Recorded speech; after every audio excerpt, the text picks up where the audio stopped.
Halo semua. Apa kabar untuk hari ini? Semoga harimu selalu menyenangkan ya bro. Selamat datang di channel YouTube saya. Tolong dibantu subscribe, like dan share ya, supaya saya terus semangat bikin kontennya. Wakakakak. Reincarnation of the Strongest Sword God, Chapter 1969. Chapter 1969 Kamar Dagang. Saat penyihir cemburu selesai berbicara, suara pemberitahuan sistem mencapai telinga si Feng. Sistem, selamat. Anda telah menerima kues legendaris inferior, dosa penyihir. Konten kues, kumpulkan 100.000 primordial crystal dalam 30 hari. Hadiah kues, desain armor rahasia dewa. Setelah pemberitahuan sistem berulang 3 kali, penyihir cemburu menghilang tanpa jejak. Sekarang, hanya si Feng yang tersisa di depan gerbang dunia lain. Kumpulkan 100.000 kristal primordial dalam 30 hari. Si Feng mengerutkan kening saat dia tenggelam dalam pikirannya. Kues legendaris inferior ini benar-benar kejam. Hanya peringkat kepala suku dan monster di atasnya yang menjatuhkan fragmen kristal primordial, dan tingkat penurunan untuk monster kepala suku hanya 3%. Selain itu, mensintesis kristal primordial tunggal membutuhkan 10 fragmen. Dia membutuhkan 1 juta fragmen kristal primordial untuk menyelesaikan misi terbaru penyihir Giles. Menyelesaikan pertanyaan tidak akan menjadi masalah besar jika tidak memiliki batasan waktu, tetapi ada batasan waktu. Bahkan tidak ada 100.000 anggota guild yang beroperasi di Zero Wing City saat ini. Mencoba mengumpulkan 100.000 primordial crystal hanya dalam 30 hari akan menjadi mimpi buruk. Sepertinya aku tidak punya pilihan selain meningkatkan kekuatan persekutuan dan mencobanya, pikir si Feng dalam hati ketika dia memutuskan untuk merekrut lebih banyak pemain. Untungnya, tidak ada penalti yang diindikasikan karena gagal dalam misi kali ini. Dengan demikian, hukumannya tidak akan terlalu berat jika dia gagal. Meski begitu, menyerah sekarang akan sia-sia. Tidak seperti peralatan Fine Gold dan Dark Gold standar, peralatan Epic standar sama sekali tidak kalah dengan peralatan Epic biasa dalam hal atribut dasar. Satu-satunya perbedaan adalah kurangnya skill dan efek tambahan, karena equipment standar tidak memiliki banyak untuk ditawarkan kepada pemain seperti Epic equipment biasa. Meski begitu, berbagai kekuatan besar akan menganggap equipment itu berharga karena Epic equipment masih sangat langka di domain God. Seandainya Divine Runic Armor menjadi Epic equipment biasa, dia tidak akan dapat memproduksinya secara massal karena kelangkaan bahan yang dibutuhkan, dan menempa peralatan akan jauh lebih sulit. Bahkan seorang intermediate master forger seperti dirinya hanya akan memiliki kesempatan kecil untuk sukses, dan tidak ada guild kelas 1 yang mampu membayar total biaya produksi. Hanya negara adidaya yang memiliki harapan untuk memproduksi peralatan Epic biasa secara massal pada tahap permainan ini. Namun, membuat peralatan Epic standar adalah cerita yang berbeda. Peralatan Epic standar telah dirancang dengan mempertimbangkan produksi massal, jadi tidak memiliki persyaratan material yang tinggi. Yang terpenting, tidak akan sesulit menempa peralatan Epic biasa. Bahkan guild kelas 1 biasa bisa membayar biaya produksi jika memberikan desain kepada intermediate master forger, belum lagi Zero Wing. Setelah itu, si Feng mengeluarkan guild transfer scroll dan kembali ke Zero Wing City untuk mempersiapkan pencarian terbarunya. Pada titik ini, pemain dari seluruh Star Moon Kingdom telah berkerumun ke Zero Wing City, meroketkan populasi pemain di kota itu. Saat pemain berkeliaran di jalan-jalan kota, energi bersemangat muncul di antara mereka saat mereka menunggu turunnya Primordial Heart. Banyak tim petualang bahkan mulai membeli Magic Scroll dan ramuan yang berguna dalam jumlah besar. Begitu Bukit Penyihir mulai berubah, mereka akan segera memanfaatkan peluang yang dihadirkan oleh paket ekspansi baru. Untuk sementara waktu, Zero Wing City menjadi luar biasa hidup. Guild Leader, kabar baik. Karena paket ekspansi baru, populasi pemain Zero Wing City akhirnya melebihi 10 juta. Aquaros berseru saat dia menyadari kembalinya si Feng. Selain itu, Kamar Dagang Seven Street telah mengundang kami untuk bergabung dengan aliansi pedagang mereka. Selain dari Combat Guild, Domain God memiliki Guild Lifestyle, dan tidak seperti saudara mereka yang berfokus pada pertempuran, Lifestyle Guild berfokus pada pengembangan pemain lifestyle dan memproduksi berbagai macam produk. Beberapa dari guild gaya hidup yang lebih besar umumnya bersekutu untuk membentuk kamar dagang. Kamar dagang ini tidak bisa diremehkan. Mereka hanya tidak dikenal oleh masyarakat umum karena penolakan mereka untuk mengganggu urusan Guild 1. Namun, mereka tidak kekurangan pengaruh dalam domain God. Pengaruh perdagangan menjangkau lebih dari selusin kerajaan dan kekaisaran, dan mereka bahkan memiliki lebih banyak kekayaan daripada beberapa negara adidaya. Faktanya, banyak negara adidaya yang sedang naik daun menerima dana dan sumber daya dari beberapa kamar dagang teratas ini. Sementara itu, kamar dagang Seven Street adalah salah satu yang paling kuat di domain GAT. Bergabung dengan salah satu kamar dagang teratas sangatlah sulit. Guild kelas 1 biasa tidak memenuhi syarat sedikit pun. Biasanya, kamar-kamar ini hanya menerima kekuatan super atau persekutuan besar dengan sumber daya yang melimpah. Apa kondisi mereka? Si Feng bertanya. Dia sangat akrab dengan kamar dagang domain dewa. Untuk bergabung, sebuah persekutuan harus memenuhi persyaratan tertentu dan membayar harga tertentu. Biaya keanggotaan mengharuskan kami menyediakan aliansi dengan toko dan toko virtual di semua kota dan kota persekutuan kami. Kami harus menyediakan setidaknya 5 toko dan 2 toko virtual di masing-masing, yang semuanya harus berada di lokasi yang berbeda di kota atau kota. Selain itu, mereka mengharuskan guild kami menjual 30% sumber daya unik yang kami peroleh dari gerbang dunia lain kepada aliansi dengan harga pasar, kata Aquaros. Harganya agak mahal, kata si Feng sambil menggelengkan kepalanya. Beritahu mereka bahwa Zero Wing hanya akan memberi mereka hingga 3 toko dan 1 toko virtual di setiap kota. Adapun sumber daya unik gerbang dunia lain, kami akan menjualnya paling banyak 20%.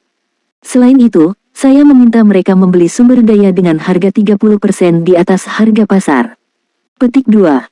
Jika seseorang ingin memperoleh sumber daya yang ditawarkan kamar dagang, mereka harus berkontribusi pada aliansi. Namun, harga yang diminta Seven Street terlalu tinggi. Manfaat potensial yang didapat Zero Wing tidak sebanding dengan harganya. Sumber daya unik gerbang dunia lain akan menjadi sumber pendapatan besar bagi Zero Wing di masa depan, dan membeli sumber daya ini di pasar akan menjadi sangat sulit. Sementara itu, fakta bahwa Zero Wing City berada di dalam Witch Hill berarti Zero Wing akan memiliki daya saing yang lebih besar daripada guild lain saat bertarung memperebutkan sumber daya gerbang dunia lain. Oleh karena itu, 30% dari panen Zero Wing bukanlah jumlah yang sepele. Lebih jauh, Seven Street ingin membeli sumber daya ini dengan harga pasar. Tawaran balasan si Feng jelas mengganggu Aquaros. Bergabung dengan Seven Street tidaklah mudah. Pengaruhnya mencakup lebih dari selusin kerajaan dan 3 kerajaan. Jika Zero Wing bergabung dengan Seven Street, itu akan meningkatkan pendapatan persekutuan perdagangan cahaya lilin ke tingkat yang sama sekali baru. Namun, si Feng menuntut jauh lebih banyak daripada tawaran jalan ke-7. Namun, melihat tekad si Feng, Aquaros tidak punya pilihan selain meneruskan balasan pemimpin persekutuannya kepada perwakilan kamar dagang. Setelah berurusan dengan tawaran jalan ke-7, si Feng menginstruksikan Aquaros untuk merekrut pemain di Zero Wing City sebelum dia kembali ke ruang tempat khususnya di cahaya lilin, dengan hati-hati mengambil desain bidang kekosongan dari tasnya.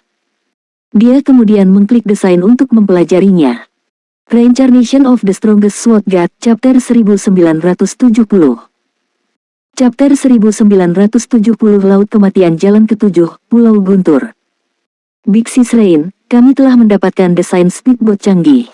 Setelah kami memiliki materi, kami dapat memulai produksi. Blue Phoenix dengan bersemangat melaporkan saat dia memasuki ruangan. Meskipun speedboat canggih tidak terlalu langka, mereka tidak tersedia dalam jumlah besar.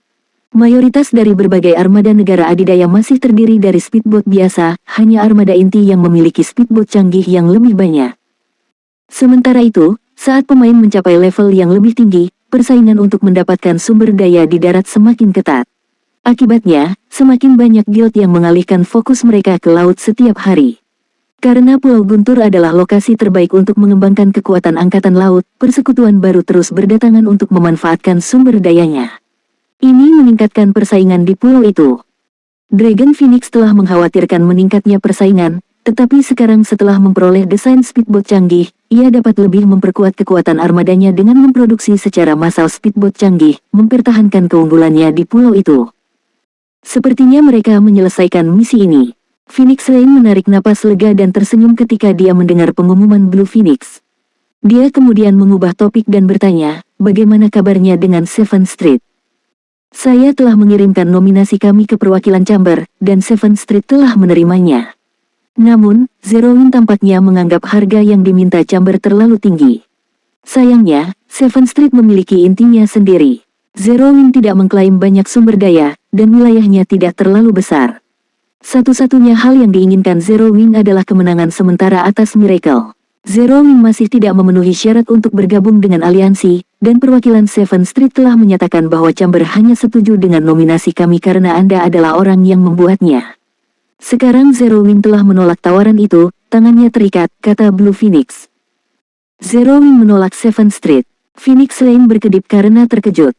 Seven Street adalah salah satu kamar dagang teratas di domain dewa dengan 3 persekutuan kelas 1 super dalam aliansinya. Persekutuan lain dari aliansi juga mendapat dukungan dari persekutuan yang kuat.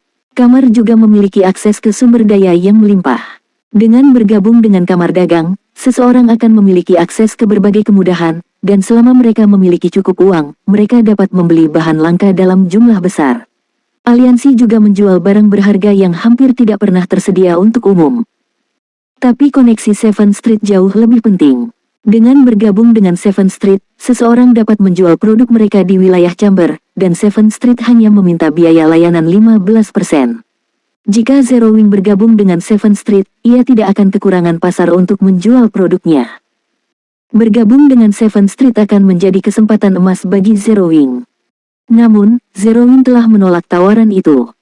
Mehem. Rupanya, meski dia masih bersedia membalas budi yang dia hutangkan kepada kita dengan membantu dengan cara lain, dia tidak bisa berbuat apa-apa lagi tentang situasinya. Blue Phoenix mengangguk. Dia sama frustrasinya dengan tanggapan Zero Wing. Baik-baik saja maka, karena Zero Wing punya rencananya sendiri, kita akan membiarkan masalah ini, kata Phoenix Rain, tersenyum pahit. Sepertinya kita harus mencari cara lain untuk membayar Zero Wing kembali. Dia telah menominasikan Zero Wing sebagai kandidat aliansi jalan ke-7 sebagai cara berterima kasih kepada persekutuan atas bantuannya di Pulau Savagegat, tetapi kamar dagang memiliki aturannya sendiri. Dia tidak mungkin Seven Street menerima Zero Wing. Sementara itu, di firma perdagangan cahaya lilin kota Zero Wing, si Feng fokus mempelajari proses menggambar array magic bidang void. Menggambar field magic array sangat sulit karena, tidak seperti array magic lainnya, field magic array terdiri dari beberapa array. Bahkan array magic lapangan dasar melibatkan 2 hingga 5 array magic yang berbeda. T-Void Field, sebuah array magic lapangan lanjutan berskala besar, terdiri dari 12 array magic tingkat lanjut, dan semuanya harus saling terkait erat. Kesalahan sekecil apapun akan membuat tautan tidak berguna. Bidang void beberapa kali lebih kompleks daripada array magic tingkat lanjut biasa, juga, dan bahkan penyihir tingkat lanjut seperti si Feng berada di bawah tekanan besar saat mencoba menggambar larik. Hanya mempelajari cara menggambar 12 susunan ajaib secara individual telah memakan waktu hampir 2 jam. Benar saja, hal ini luar biasa. Tidak heran mengapa itu bisa menyaingi Master Magic Arrays. Si Feng menarik napas dalam-dalam saat dia memeriksa desain di tangannya. Di masa lalu, Void Field bahkan efektif melawan monster mitik. Array magic lapangan tidak seperti array yang memanggil penghalang magic. Hambatan magic terutama digunakan untuk menekan monster boss, jadi mereka bahkan efektif melawan monster peringkat tinggi. Selama seseorang menggunakan penghalang tingkat lanjut, tim dapat menekan monster mitik. Namun, array magic medan harus mencakup area yang lebih luas, menipiskan distribusi energinya. Bahkan menekan spesies archaik peringkat Grand Lord akan sulit, belum lagi monster mitik. Untungnya, Void Field bisa mengelolanya. Meskipun tidak seefektif Advance Magic Array, itu bisa menekan atribut monster mitik biasa sebesar 15% dan Grand Lord memberi peringkat archaik spesies sebesar 25%. Monster dengan peringkat lebih rendah akan ditekan setidaknya 30% dengan maksimum 40%, dan bidang Void dapat mencakup radius 3000 yard. Selain itu, bidang Void bisa berguna dalam pertempuran skala besar. Meskipun bidang Void akan menjadi setengah efektif melawan pemain, pengurangan atribut 15% hingga 20% akan berakibat fatal, terutama untuk pemain ahli. Sekarang dia memiliki quest legendaris inferior dan harus mengalahkan monster yang tak terhitung jumlahnya yang diperkuat oleh Primordial Gas. Void Field akan menjadi alat terbaik di gudang senjatanya. Jika dia mengaktifkan Void Field, bahkan pemain tier 1 bisa dengan mudah mengalahkan monster yang diperkuat Witch Heal. Secara alami, pemain tingkat 2 akan menikmati setidaknya menggandakan kecepatan leveling. Si Feng kemudian mulai membuat array magic bidang Void. Void Field membutuhkan material yang sangat berharga, dan yang paling utama adalah Void Blood. Setiap set gulungan membutuhkan 12 tetes untuk diproduksi, dan hanya Void Creatures yang kuat yang memiliki kesempatan untuk menjatuhkan Void Blood. 12 tetes darah void ini akan berfungsi sebagai inti yang mengendalikan 12 susunan Magic Void Field. Untungnya, Si Feng telah memperoleh 2 botol Void Blood setelah membegal Void Serpent, dengan setiap botol berisi 100 tetes. Jika dia gagal menghasilkan bidang Void, semua darah Void yang dia investasikan akan dihancurkan. Sisa bahan untuk bidang Void berharga lebih dari 500 emas per set, membuat setiap upaya menjadi sangat mahal. Namun, uang bukanlah perhatian utama Si Feng, kelangkaan material jauh lebih penting. Oleh karena itu, dia harus sangat berhati-hati dengan setiap set material. Selama proses produksi, Si Feng telah mengaktifkan Soul Fire untuk menjernihkan pikirannya. Setiap pukulannya pada Magic Array Scrolls yang kosong mulus, tetapi saat dia mencapai langkah terakhir dan menghubungkan 12 array ajaib bersama-sama, sesuatu yang tidak terduga terjadi. Ledakan. Setelah kilatan terang dari susunan magic, cahaya memudar untuk menunjukkan meja kosong. Semua materi yang digunakan Si Feng telah menghilang. Melihat ini, Si Feng duduk kembali dan tenggelam dalam pikirannya. Setelah itu, Si Feng berusaha menghasilkan bidang void 2 kali lagi tetapi gagal kedua kali. Dia tidak bisa menahan sakit hati yang dia rasakan karena kehilangan 36 tetes void blood. Benar saja, mencoba menggambar bidang void sebagai penyihir tingkat lanjut sedang mendorongnya. Setelah memikirkan masalah ini, Si Feng mengambil sumber kekosongan dari tasnya. Penyihir tingkat lanjut hanya akan memiliki tingkat keberhasilan 50% ketika menggambar array magic tingkat lanjut biasa, dan tingkat keberhasilan yang jauh lebih rendah ketika mencoba membuat array magic tingkat lanjut peringkat atas seperti bidang void. Jika dia ingin menghasilkan void field dengan sukses, dia harus meningkatkan tingkat kesuksesannya. Untungnya, sumber elemen bisa melakukan lebih dari sekedar meningkatkan efek Magic Array, itu juga dapat meningkatkan tingkat keberhasilan produksi. Semuanya terjadi seperti yang diharapkan Si Feng. Kegagalan sebelumnya disebabkan oleh tingkat keberhasilan yang rendah. Upaya keempatnya untuk menggambar bidang void jauh lebih lancar, dan aliran mana dalam susunan telah tenang. Setelah Si Feng menyelesaikan 12 larik ajaib, dia memulai proses penautan terakhir. Sesaat kemudian, 12 susunan magic melepaskan cahaya yang menyilaukan, menerangi seluruh ruang tempat. Apakah itu sukses?